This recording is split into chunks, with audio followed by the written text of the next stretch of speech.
In this episode, I sit down with Travis McCleery, the Chief Creative Officer of Root Insurance, about many different things, including how he goes about testing ads. So, this episode is a little different. While all my guests so far have been external companies that work for businesses, Travis has a bit of a different perspective because he works internally for a company. Now, one of the biggest reasons that I wanted to talk with Travis is because he cares deeply about measuring the success of the advertising and marketing that they produce at Root. And then once he measures, he wants to quickly react to make them even better. So let's go to the Root Insurance office in downtown Columbus, where I talk with Travis.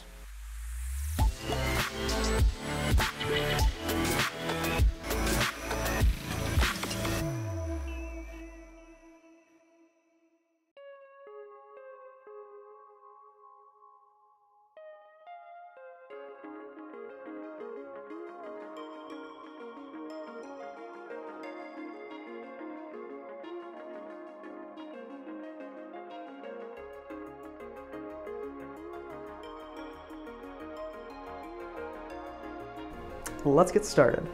Can you start by kind of introducing yourself? And so the theme of this season is kind of creating business, which yours is a little bit different because you're working a little bit more internally than externally.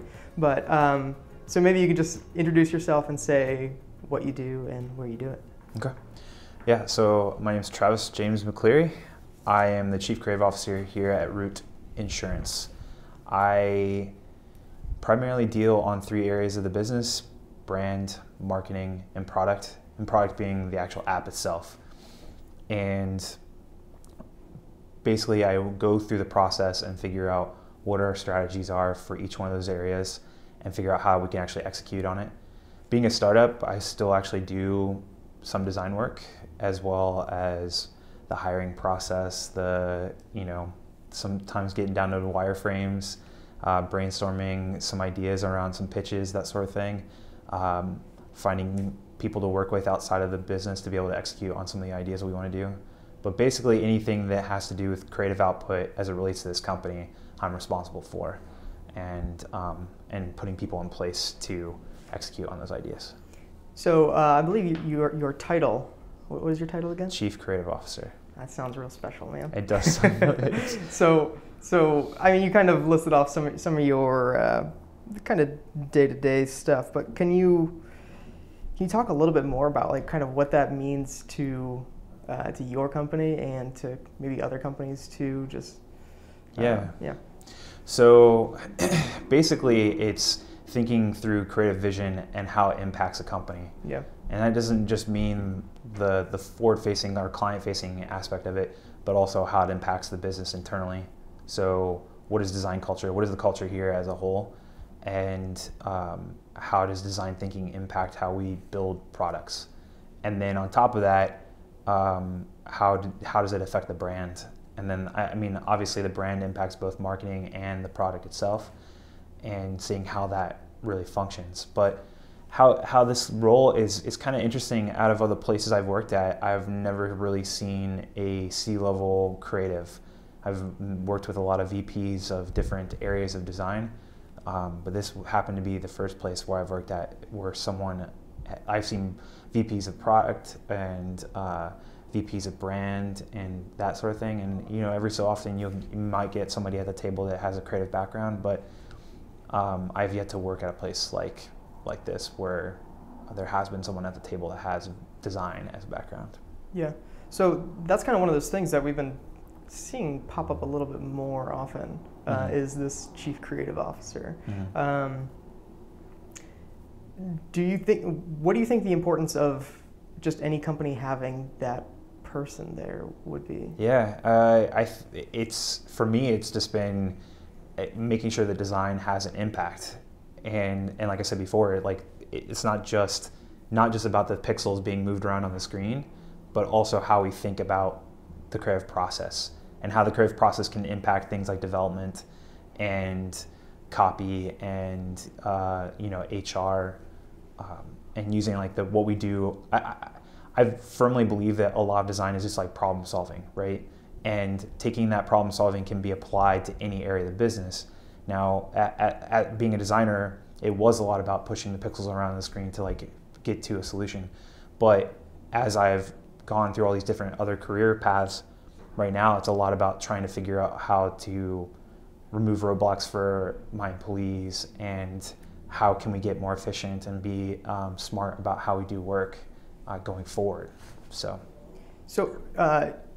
you mentioned problem solving, which is a perfect word for my next question. Yeah. How do you go about finding the problems to solve exactly? Yeah. It's a great question. I realize it's not an easy one, but like no, I mean, that kind of, especially with product design and an app, that is very key because you don't get to always interact with the user, right? And you take in all this data and you try to make some assumptions on how people are actually using this thing and trying to get some insights. Now, you could go about user testing or surveying and all that jazz, and those will give you some insights, but most of the time it's about inferring something and then trying to see what the issue is. I mean, there's some times where it's very clear, like, oh, this thing is crashing, or conversion rate on it is just like tanked, so we know there's some type of problem and we need to fix it. But most of the time it's this big gray area that we need to figure out. Yeah. That being related to the product, but as it relates to, let's say, like the marketing, it's more about, hey, we want to get into the hands of this target audience, and that in itself is just the main problem, and then everything else kind of bundles around that idea. So it's more about us assessing what the target audience is and then applying ourselves to that area. And then internally, I think it's being socially aware and understand the people that are around you are human beings and being in tune with that. And when someone seems off, like talking to them and then realizing that like everyone's coming in here trying to do a great job, and how can you help them do even better job at that point. So I love that you talk about it as an internal thing too. I think that's something that is missing quite often, is that people, they're so focused on communicating with their external audience that they forget sometimes that you need to communicate with internal teams too, and you can do that by way of creativity. Mm-hmm. I think that's really special. So you joined Root pretty early on in their existence. Whenever you got here, maybe was there any kind of specific challenges that just immediately popped up in your head where you're just like, whoa? Yeah. Well, when I started, they had only freelanced out design. There was no design presence. Yeah. So, it didn't matter what the title was at that point. It was literally about getting stuff done, The idea of coming in and trying to affect the product, affect marketing, and trying to affect the brand all within like the first couple days was pretty daunting, And what I started to realize is that I can't do all those three things at once, and I really needed to focus in on what the business needed in that moment. And at the time, we had just launched the first version of the product, and the engineering team was working on what the next version was. While marketing, they just started hiring people for the marketing team, so there was a huge gap in like execution and direction and insight in that area. So a lot of it was just like getting in the weeds, designing Facebook ads, designing billboards and landing pages and business cards and things like that at first. And then once I got my head wrapped around that a little bit more, it was about realizing, again, like I can't be in all these places at once, hiring people to help out with being able to execute more. We had so many ideas and not enough hands to actually execute on them. So hiring really amazing people to be able to do that work was pretty key. Yeah. So kind of going back a little bit more than when you just started there. So what was kind of your prior experience coming to here? And it's a two-parted question, but I'll ask the next part later. Okay. Yeah. So my background is it's definitely not a linear path. Like I started here and like just kind of went through it. I started doing brand work early on, straight out of college, and then that turned into interactive and websites, and then both bouncing between startups and agencies. Excuse me. And through that, started doing more product design. Went out west to California, worked at Evernote and Netflix, and really got my design chops around like product thinking and research and background in that area. And now I have this kind of both sides of the fence, like the marketing aspect and the product aspect, and applying both of those here. But I've done both super small companies to very large companies. I've done agency, I've done in-house, and I found that in-house was the perfect spot for me personally. I think with a lot of creatives, it's the agency aspect of thing is very appealing, and it works with like their mindset, like I want to work on this project and then be given a totally different project to work on. Whereas I found being given a brand and given a series of problems that were much larger than what I could affect by just one project, and knowing that like everything I do is stacking on top of the next thing. And that was super important to me. And I always had problems where we do these amazing websites at agencies and then push them out into the world and like have no idea how they worked or if they were performing well or any of that stuff. You know, our main focus as an agency was about getting awards for the work we did, and not about if it actually impacted our client's business or if it impacted the end user at all. And when you work in-house, that is the goal, is the end user. It has I don't have to worry about a client in between, pleasing some superficial thing in between. It is literally about me trying to make the best thing for the end user. And that appealed to me. And so, you know, after Netflix, I had made a connection here, back here in Columbus, and moved back to here for the opportunity. Yeah. So most people would probably not consider insurance company to be the sexy choice after Netflix. Yeah. Can you kind of explain what kind of drew you to this? Yeah. So Netflix is an amazing place to work. I love it, and I highly recommend it to anybody that can get into that environment, especially if they're a product designer. The thing that I wanted to see next in my career was massive amounts of impact and being able to influence something on the ground level, as you pointed out. Now at Netflix, you know, 3,000 plus people working there, design teams that are in the hundreds. You get to work on it. You get a lot of opportunity to work in your small area, but like to actually impact the company as a whole is very difficult. And here at Root, there was this opportunity of a company that had built a product that was wanting to do something really special. And the biggest draw for me personally was thinking through this idea that insurance is required in all states. It's a problem that people don't need to solve. These companies that are out in our space already, they provide a service that is good enough, and that's it. And there's a lot more opportunity to affect people on their daily basis through our service than Netflix or any other media company could ever do.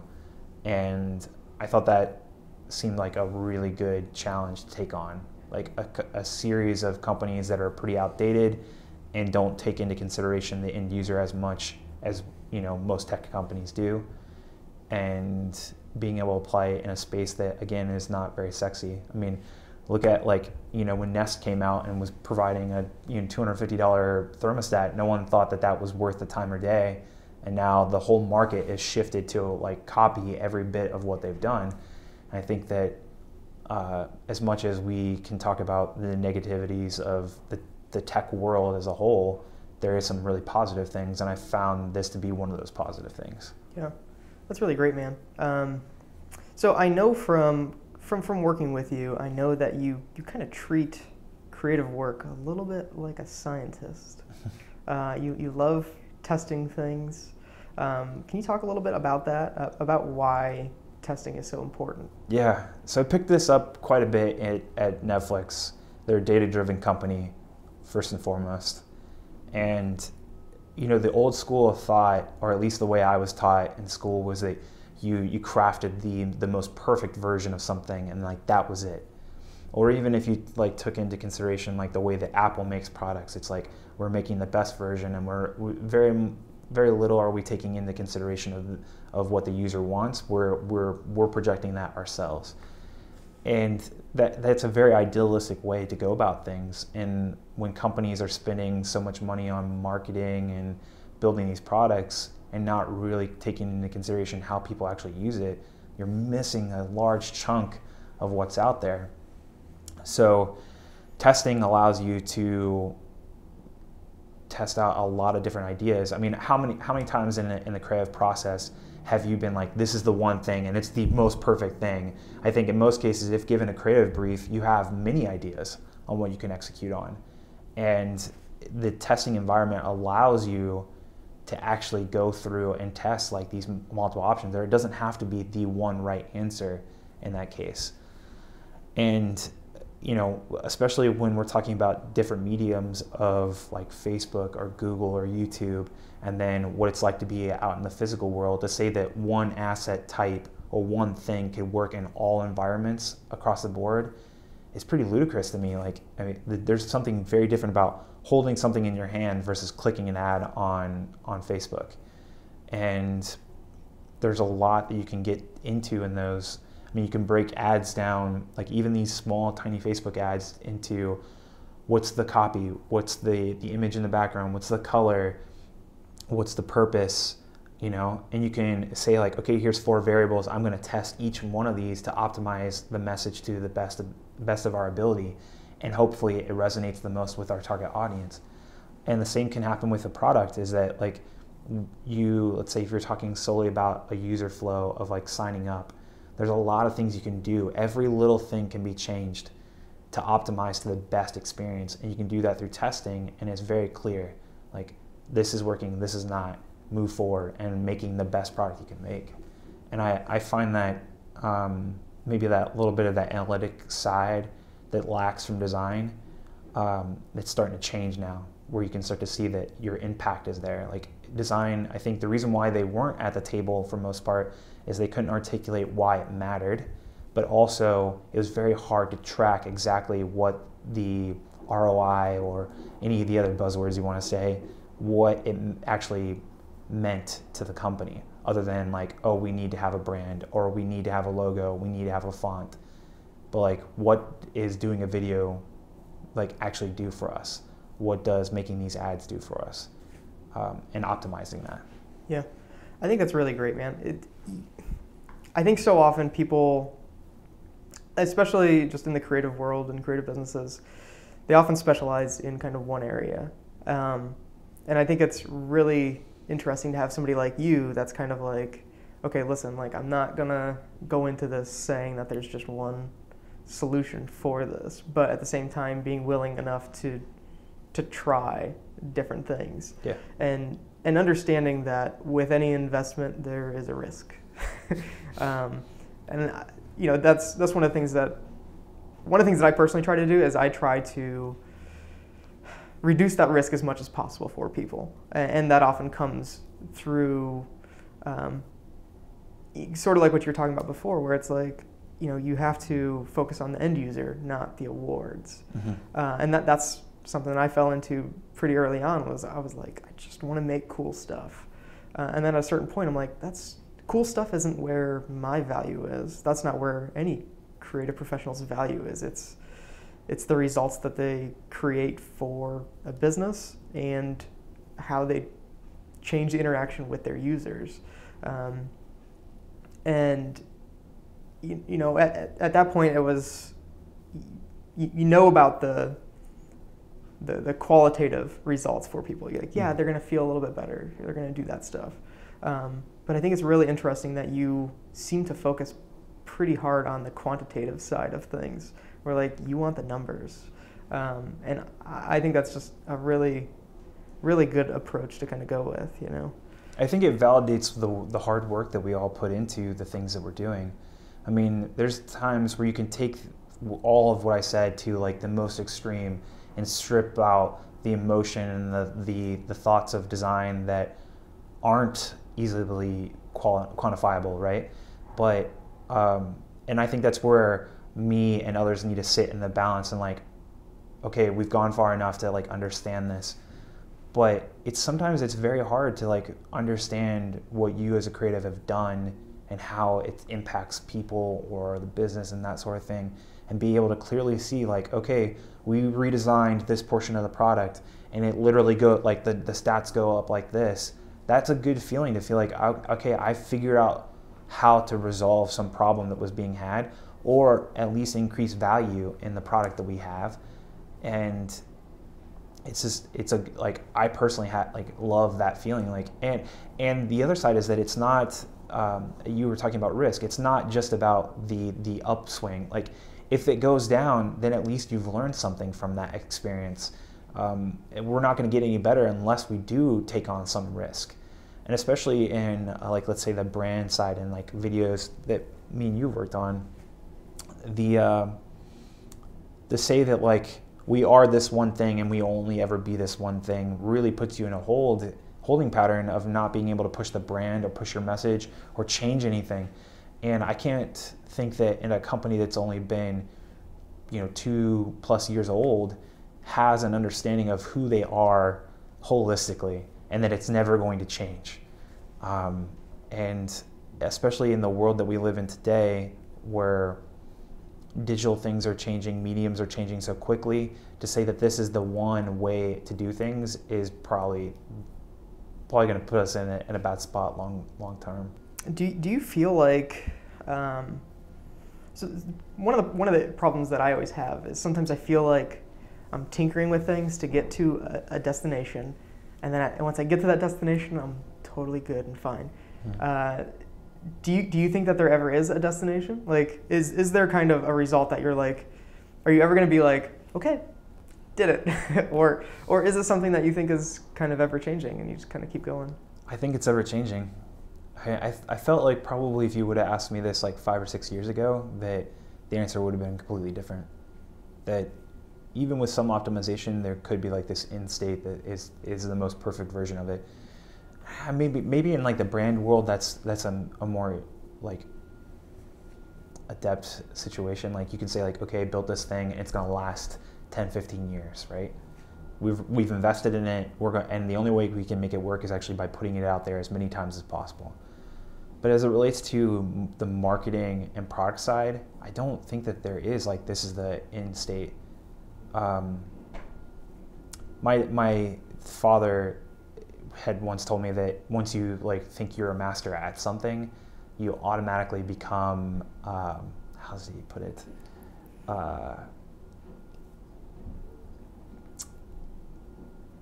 Once you become a master in something, you are finally outdated. Like, you don't have the ability to progress because you think that you've already made the statement that you think you know everything, right? And that in itself is very, like, I can't assume that role of knowing everything, because then I feel like I have nothing else to provide.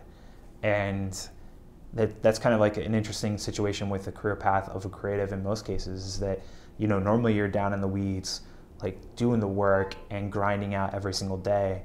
And then as you start to take on more responsibilities, you're in more meetings and all these types of things, and talking more about strategy and less about the physical output, your role and everything starts to change, and it grows with your capabilities. Like, I've yet to meet designers that are just like the best masterclass kind of person that will say like, yeah, I have nothing else to learn, right?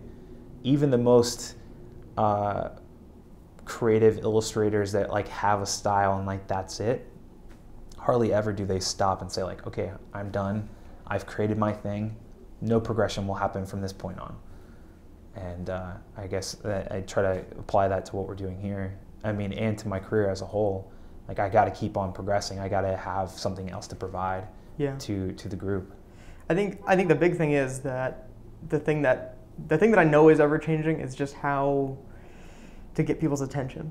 And I guess with just that one thing alone, it's like it's a never-ending job, because there's so many new things popping up that's like, hey, people are paying a lot of attention to this, The one thing that I'm pretty certain of at this point is that nobody looks at billboard, like giant billboards, like far off of the like middle of nowhere highways. But you know, I only say that because I drive and I'm like always looking ahead. Yeah. And then, You know, it's funny is that I apply that same mentality sometimes to digital ads. Yeah. Like I have ad blockers on my computer. Was kind of born and raised in a digital age where like ads were a hindrance to me to get to the thing I want to get to. And it took me a long time to process that, like, why is it that anybody would ever click on these things that flash up in the side of Facebook and everything? And I don't even know that I necessarily have the answer to it, but I do know that it impacts our business. Yeah. And, you know, I think what's really hard for young designers to understand is that you're not designing for yourself, and you're designing for someone that's probably nothing like you. And being able to put yourself in those shoes is very, very difficult, but necessary for making great work. You know, if you look at most of the ads that are out there on Facebook, they're like these flashing, like like they're trying to trick the user into thinking it's one thing and then it's completely another. And I mean, I would never stoop to that degree. And you were talking about like the ability to catch people's attention. Like, yeah, you can flash neon red, like, you know, or do something crazy to that effect, but that doesn't align with our brand. And if it doesn't align with your brand either, then you shouldn't do that just to get someone's attention. But there are people there that are looking at that space. They're on that site hundreds of hours a day. You know, it's a space to be in if you want to be competitive. So I think it's a little bit of a merge of how do we do something that's eye-catching but still speaks to who we are as a company, and merging those two ideas together. Absolutely. Attention is just part of the battle. Yeah. It's the first part of the battle. It's kind of just being able to show up, you know? Mm-hmm. And that's, I completely agree. All like the ads that you see on Facebook, and they're like that, where it's just like, buy this, buy it, buy it, buy it. And it's like, no, I'm not convinced. Yeah. Like, and I'm kind of one of those people too. I don't do ad blockers, but like at the same time, where I don't like ads. I hate cable television because I'm just like, I don't want to watch an ad. Like, you know, everybody gets upset whenever they're watching a football game and all of a sudden they go to 2 commercial breaks within like a minute of each other. Like, that makes people angry. Do you want to be a part of that anger, you know? It's like, no. Yeah. I would stay far away from that kind of stuff. Yeah. I mean, I still think that I think that there's a good way to go about doing stuff like that. Mm-hmm. I mean, for instance, Super Bowl commercials. Obviously, people are excited for once to watch these commercials because they don't have to watch the same ones over and over and over again, you know? So stuff like that I think is pretty special. But at the same time, it's, okay, if you are going to do something like that, if you are going to do banner ads, if you are going to do, basically put something in between the content, or put yourself between a person and their content, then you need to do so in a way that kind of speaks to them a little bit more and something that they won't necessarily get angry about.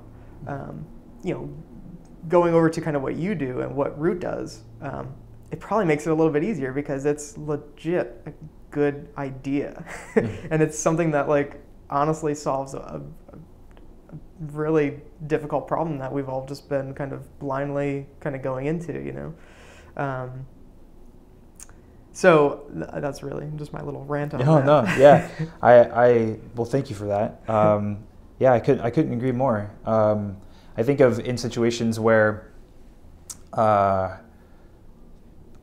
marketers or brands have embraced certain aspects. I think of YouTube, where, you know, they used to put just like a full ad in front of your content, and then they slimmed it down to the 15-second mark, and also like the ability to skip ads, and embracing that aspect of things instead of complaining about the fact that it's limiting to them being able to tell a story, and saying, okay, I have like literally 7 seconds to say something. How can I say something? And, you know, I think the initial response is there's no way that that's possible to do it. Yet people are out there figuring that aspect out and playing within the confines of limiting the impact to the user but making something amazing.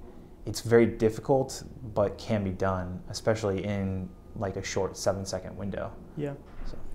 So can you talk about, you sort of mentioned it a couple questions ago about like, making the mistakes and how, you find ways that, things don't work. Can you talk about like kind of maybe how you learned that lesson of, was there some sort of mistake that you made where you're just like, oh God, and like, I don't know, do you feel like you ever let people down with those kinds of mistakes, or? I think it's completely natural to feel that way. I mean, I don't think that we as a culture have embraced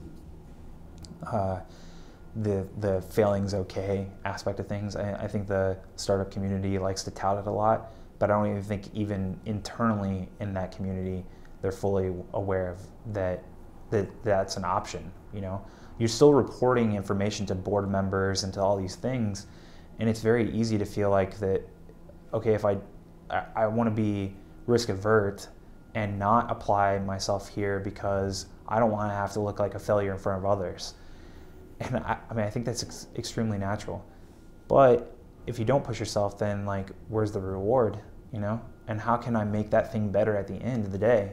I can be completely conservative and maybe follow the trends and follow what other people are out there doing as a way to say, okay, well, if it worked for them, then it could work for me. But like, how am I ever going to progress or feel like I actually built something that was my own, Now, I mean, I would be lying if I sat here today and said that I had not experienced some type of failure.